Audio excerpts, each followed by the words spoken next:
네, 매주 화요일 국민의힘 성일정 비대위원과 함께하는 비상한 정치 시간입니다. 어서 오세요, 의원님. 네, 안녕하십니까. 네, 오늘 처음으로 여쭤봐야 되는 문제는 당연히 이거일 것 같은데요. 어제 문재인 대통령이 취임 4주년 특별 연설을 했거든요.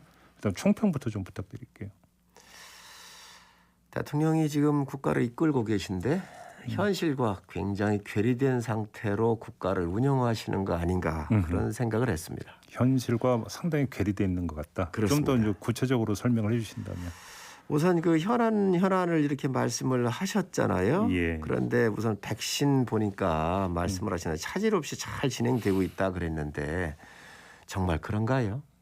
정말 백신 제대로 구하지 못해서 지금 접종 예약하는 것도 우리가 못하고 있잖아요. 네. 늦췄었고 그리고 접종률을 보면 세계에서 100위권 이하로 처져서 지금 다른 나라는 마스크를 벗고 있는데 정말 이 틀린 생각을 많이 갖고 계시다. 그리고 다른 나라들은 미국 영국 이런 나라들은 12월 초부터 시작을 했잖아요. 우리가 좋은 접종 그 백신 같은 경우는 파이자나 모더나인데 파이자 같은 경우는 한 100여 개 국가에서 맞고 있고요. 모더나가 한 47개 국가에서 맞고 있는데 이런 거를 우리가 들어오지도 못했습니다.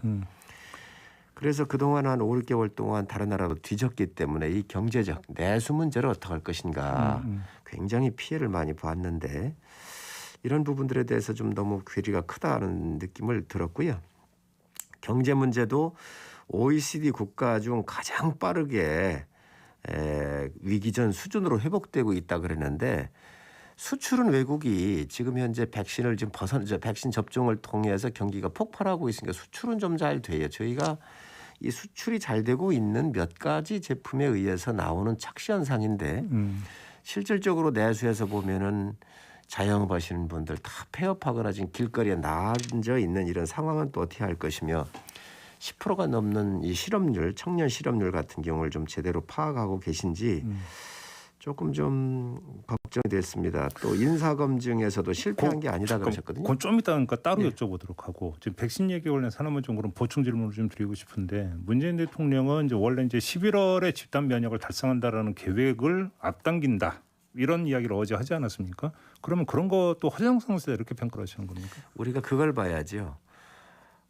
백신이라는 것을 제때 구해서 제때 놔줬으면 이 5, 6개월의 공백이 안 생겼을 거예요. 이제 미국이 접종이 많이 되고 또 생산량이 늘어나고 하기 때문에 규제를 풀 거예요. 그러면 들어오는 건 들어오는데 그동안 우리가 내수에서 많이 피해를 봤었던 이 국민들의 피해를 어찌할 것인가.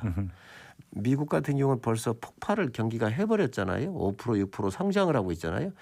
우리가 그런 과정에 못 있다는 것이죠. 이 피해를 어떻게 할 것인가. 그래서 집단 면역 이제 얘기를 하시는데 빨리 들어와서 전 되기를 바랍니다. 그리고 그래요. 이 부분도 작년 11월 11일 날 박능우 장관이 모더나 파이자 CEO들이 찾아와 가지고 사달라고 조르고 있다 그랬거든요.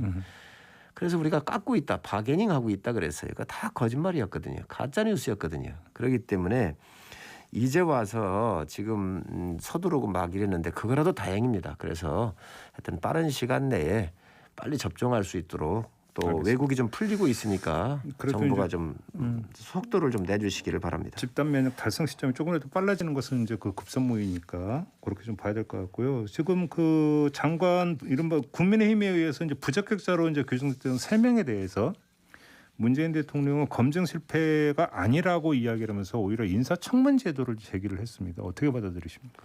검증 실패가 아니면 임명하시면 됩니다. 네. 전 간단합니다. 검증 실패가 아니면 임명하십시오. 만약에 임명을 하면 그다음에 국민의힘은 어떻게 할 계획이십니까? 지금까지 29명의 사람들을 야당과 국민들이 부적격 판단을 하고 또 문제 제기를 했음에도 불구하고 지금까지 계속 임명해 왔잖아요. 예. 대통령께서 임명하신다고 하는 거에는 저희가 어쩔 도리가 없습니다. 야당은 힘이 없기 때문에. 그래서 그냥 임명하실 수밖에 없는 건데 인사 검증에 하자가 없다고 그렇게 얘기를 하시는데 그렇다면 그냥 임명하시면 됩니다. 이제 국민적 판단을 받아보시는 거죠. 청문 보고서 채택 시한은 어제로 끝났고 그러면 이제 그 문재인 대통령이 재송부를 요청할 수도 있지 않습니까? 열흘인가 아마 그렇게 되죠. 재송부 요청 기간 하면은. 만약에 재송부 요청이 들어오면 혹시 재검토할 여지는 있습니까? 당 차원에서 없습니까? 뭐 이미 야당은 의견을 다 냈고 예. 검증 과정을 통해서 충분히 국민들한테 말씀을 드렸기 때문에 예. 입장 번복은 없을 것으로 없을 봅니다. 것이다. 예. 자, 그러면 만약에 3명의 장관 후보자에게 모두 임명장을 준다면 김부겸 총리 임명 동의하고 연계가 되는 겁니까? 그 문제는? 저는 연결할 수 있다고 봅니다. 그러면 지금 서병수 청문특위 위원장 같은 경우는 보고서 채택 안 한다라고 이미 밝히지 않았습니까? 자, 그럼 여기서 하나 궁금한 게 있는데요.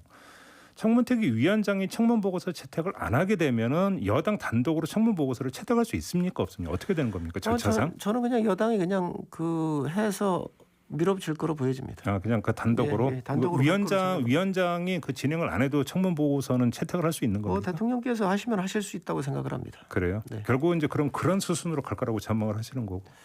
대통령께서 이제 여러 가지를 좀 봐야지요. 장관 임명 과정과 이렇게 맞물려 있기 때문에 아마 그런 부분들이 앞으로 여야 간에 나눠야 될 대화의 그 주제가 아니겠나 싶습니다. 당분간. 당분간. 그러면 지금 의원님 말씀의 맥락을 보면은 총리 임명 동의 문제가 있기 때문에 바로 임명장 주기는 힘들 거다 이런 말씀으로 들리는데 연결이 돼 있습니다. 그렇게 보시는 거고. 네. 그러면 이번 그 불거진 3명의 장관 후보자 문제와는 별개로 인사청문 제도에 대해서는 어떻게 생각하세요? 제가 이 질문을 드리는 이유는 예를 들어서 지금의 국민의힘이 여당일 때도 비슷한 주장을 한 적이 있었거든요. 청문회를 나누자, 도덕성 검증과 정책 능력 검증을 나누자고 그때 여당일 때도 국민의힘도 제기한 바가 있었는데 차라리 통크게 한번 합의를 하는 건 어떻게 생각하십니까? 여야가 바뀌니까 지금 주시는 말씀대로 그런 부분이 있는 거 사실입니다. 예, 그래서 제도 개선을 일부 해야 되고요. 예, 해야 된다는 건 인정하시고. 문승욱 사안자부 장관이라든지 노동부 장관 같은 경우는 당일로 우리가 채택을 했습니다. 또 전에도 제가 정무위에 예. 그 인사청문을 하면서 금감원장 같은 경우 당일로 다 해줬거든요. 큰 하자가 없으면 야당도 다 해줍니다. 이번에도 2명을 해준 거거든요. 그래서 이거를 꼭 제도의 탓만으로도 돌릴 수는 없지만 제도의 미비한 부분에 대해서는 일정 부분 보완할 필요가 있습니다. 아, 그건 동의를 하시는 거고. 예, 그렇습니다. 그러면 혹시 그 당 차원에서 민주당하고 요번 이제 청문 전국이 다 끝나고 난 다음에 꼭 연계가 아니더라 하더라도 제도로 손질하는 어떤 논의를 한번 해볼 수 있는 겁니까? 예를 들면 그런 것이지요. 지금 인사 시스템이 붕괴된 거 아닌가요? 청와대가. 그래서 청와대 인사수석을 비롯해서 문책을 요구하는 게 야당의 요구사항입니다. 네. 두 번째는 이 정권에서 내세웠었던 7대 인사 원칙이 있었거든요. 있었죠. 이걸 스스로 붕괴시킨 거예요. 그래서 이러한 부분들 예를 들면 위장전입이라든지 이런 부분은 옛날에 교육 시스템하고 관련이 있기 때문에 여야가 협의를 해서 일정 기간에는 이것을 좀 면탈한다든지 이러한 기준들을 좀 완화한다든지 해서 예. 좋은 사람들이 예. 상처를 좀 덜 받을 수 있는 그런 룸이 있다고 한다면 한번 검토를 해볼 수 있겠다 생각을 합니다. 지금 그 더 나아가서 여야가 이제 어떤 그 인사 부적격, 그러니까 임용 배제 원칙 한번 여야 합의로 도출할 수도 있다. 그런 말씀이십니까? 그렇습니다. 예, 7대 원칙을 청와대가 먼저 국민들한테 약속했던 것이지요. 네네네. 그렇기 때문에 그런 부분들에 대해서는 조금 좀 완화한다든지 그때 시대적 상황을 고려할 필요가 있는 부분은 있다고 생각합니다. 알겠습니다. 그 정도로 가름하고 좀 당내 문제로 좀 넘어갈게요. 이제 당대표 경선 분위기가 좀 무르익는 것 같습니다. 그다음에 이제 거기서 이제 가장 눈에 띄는 게 김웅 의원, 그다음에 이준석 전 최고위원 도전을 하고 있고 뭐 여론조사를 보니까 이준석 전 최고위원 같은 경우는 여론조사 상당히 선전하는 것으로 나오던데 이런 현상을 지금 어떻게 받아들이고 계세요? 아주 당이 활력을 넣고 또 에너지가 폭발하는 그런 좋은 현상 아닌가요? 그렇게 보시는 거고. 예. 예. 근데 이게 끝까지 지속이 될 수 있을까요? 어떻게 보십니까? 저는 뭐 2030을 지금 대변하고 있고 또 40대를 대변하고 있지 않습니까? 예. 그래서 다양한 스펙트럼을 우리 전당대회를 통해서 나오는 것은 굉장히 긍정적이라고 보여지고 또 그런 일정 부분 그러한 분들의 지지를 받고 있기 때문에 저는 뭐 그렇게 나쁘다고 생각하지 않고 또 지지할 수 있을 거라고 보여집니다. 근데 지금 당대표 도전 의사를 밝히지도 않은 나경원 전 의원이 지금 한 여론조사에서는 이제 가장 앞서는 걸로 나왔던데 이런 현상은 어떻게 평가하세요? 이제 아무래도 여성 정치인 중에서는 독보적이시잖아요. 그러시고 원내대표도 하고 했기 때문에 인지도가 예. 높지 않습니까? 예. 예, 그래서 아마 그런 일반 국민 1,000명을 대상으로 했더라고요. 그렇기 때문에 그런 인지도가 반영된 거라고 생각을 합니다. 이제 참고로 이 여론조사는 머니투데이 더 300과 미래한국연구소가 여론조사기관 PNR에 의뢰해서 지난 8일에 조사한 거고요. 더 자세한 내용은 중앙선거 여론조사 심의위원회를 좀 참조하시라 이런 말씀을 좀 꼭 드려야 됩니다. 드려야 하는 거고. 이 와중에 지금 김웅 의원하고 홍준표 의원 간에 지금 설전이 오가고 있는데 이 현상은 어떻게 지켜보고 계세요? 뭐 홍준표 대표께서 허허 웃고 넘어가실 일이죠. 아 그렇게 보십니까? 예. 그러면 그래서 홍준표 의원이 이제 여기에 맞대응하는 것 자체가 별로 적절하지 않다고 보시는 거네요? 그냥 저는 알겠습니다. 무슨 말씀인지 한번 웃고 가셨으면 좋겠습니다. 그냥 묻고 넘어가야 되는데 복당 신청을 하지 않았습니까? 어제 선언까지니까 공개적으로 밝혔는데 당이 어떻게 해야 된다고 생각하십니까? 뭐 당에 있는 절차 또 당헌 당규에 있는 규정대로 이렇게 가는 게 좋지 않겠나 좀 생각을 하고요. 예. 당에서 일정 부분 뭐 부정적 기류가 있는 것도 뭐 부인할 수 없는 사실입니다. 국민들께서 다 알고 계시고요. 홍준표 대표께서는 이제 정치적인 감각이 좋으신 분이죠. 또 오랜 경험과 식견 이런 부분들이 있기 때문에 국민들의 여망이 지금 정권 교체에 있지 않습니까? 그래서 이 정권 교체를 바라는 국민의 여망을 잘 알고 계시기 때문에 예.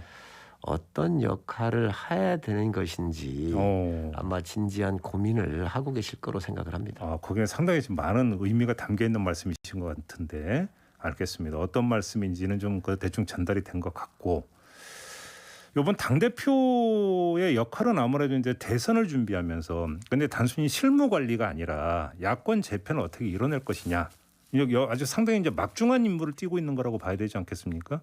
그러면 누가 당대표가 돼야 되는지에 있어서 그러니까 당원들의 제1의 선택 기준이 그거가 돼야 된다고 생각하십니까? 저는 그렇게 생각합니다. 이번에 뭐 원내대표는 우리 국회의원들께서 딱 한 명이 뽑는 거기 때문에 지역적 고려를 전혀 안 합니다. 예. 이게 그거는 좀 참고를 해주셨으면 좋겠고요. 당 대표 같은 경우는 향후에 대권 주자를 어떻게 모셔와서 또 당에 있는 주자들을 어떻게 링에 올릴 것인지 그래서 링을 만드는 일이기 때문에 굉장히 역할이 중요합니다. 네. 두 번째 또 앞으로 우리가 당권과 대권을 놓고 봤었을 때 당권의 영남이라고 한다면 대권 같은 경우는 비영남으로 갈 수도 있는 구도거든요. 그래서 이러한 전략적인 판단을 우리 당원들, 국회의원들 그리고 국민들께서 저는 하실 거라고 보여집니다. 근데 그런 어떤 만약에 막중한 그 역할을 전제를 한다면 그래서 초선이나 소장파가 당 대표가 돼서 과연 수행해낼 수 있을까라고 여기에 물음표가 찍힐 수도 있을 것 같은데 어떻게 보십니까? 저는 아주 예리한 질문이라고 생각을 합니다. 네. 그래서 소장파, 초선 또 뭐 그렇지 않은 분들도 당권에 나오시는 거 좋다고 생각을 하고요. 자유고. 그러나 이 대선의 길목에서 워낙 정치적 고도의 판단과 정무적 판단을 해야 될 경우가 많기 때문에 깊은 경험이나 통찰로부터 의존할 수밖에 없습니다. 예. 그렇다고 한다면 초선이라 하더라도 좋은 정치적인 감각 또 오랜 정치부 기자를 했다든지 보좌관을 했다든지 또 이런 그 경험들이 풍부하게 있다고 한다면 뭐 젊고 이런 에너지가 함께 더 상승할 수 있지 않겠나 생각을 합니다. 시간이 다 돼서 이걸 못 여쭤보네요. 황교안 전 대표의 기부미 초콜릿 발언이 적당했다고 생각하십니까? 제가 그건 잘 모르겠습니다. 미국 가서 그 얘기했더라고요. 네, 그거는 제가 잘 모르겠습니다. 알겠습니다. 고맙습니다, 의원님. 네, 감사합니다. 국민의힘의 성일종 비대위원과 함께했습니다.